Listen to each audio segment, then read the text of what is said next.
Okay, so this is a continuation of the email that I got from Julie. And I'm going to attempt to kind of go back and forth with the camera because I want to get this in there, but for some reason I'm having technical difficulties on trying to get both in, so we're going to wing it. Okay, so I talked about before that the heart rate monitor is a great way to find your heart rate, but so what? And that kind of goes along with Julie's question, which for her, at her point in her program, she is interested in fat burning primarily. So finding the heart rate, you gotta ask yourself what the purpose for finding your heart rate is. You just are curious that you want to know where your heart rate's at, or you first have to determine what your goal is, and which will give you guidelines on where you should be for your heart rate. So are you supposed to stay within a certain range because of a physical limitation, like your doctors told you, or you're pregnant or something like that? Or are you interested in getting maximal conditioning? Are you going to be running a marathon or something like along those lines? Are you interested in fat burning, like our friend Julie? Hi, Julie.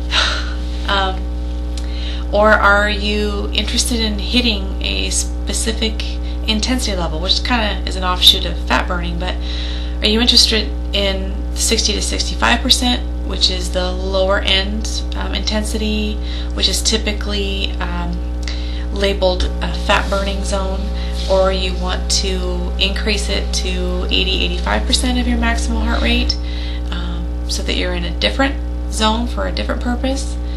Those are the questions that you really have to apply to finding what your heart rate is in the first place. The concept of the fat burning zone, because it kind of goes along the lines of Julie's question, and she's under this assumption that a lot of people are, that in order to burn the most fat you have to stay within that target fat burning zone, which is usually 60 to 65% of your maximum heart rate, which is generally pretty easy going, right?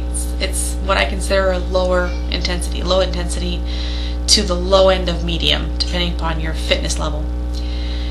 But that concept is really out the window, and it has been for several years, as far as it being the most effective for burning fat.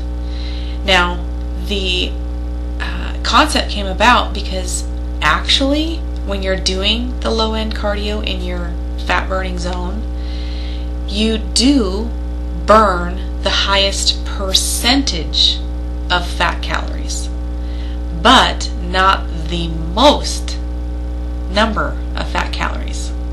Okay, I know that's coming out of my mouth, it sounds confusing, which is why I did this to show you, but I gotta kind of maneuver the camera here. So if I can go like that, I can see myself on the computer, so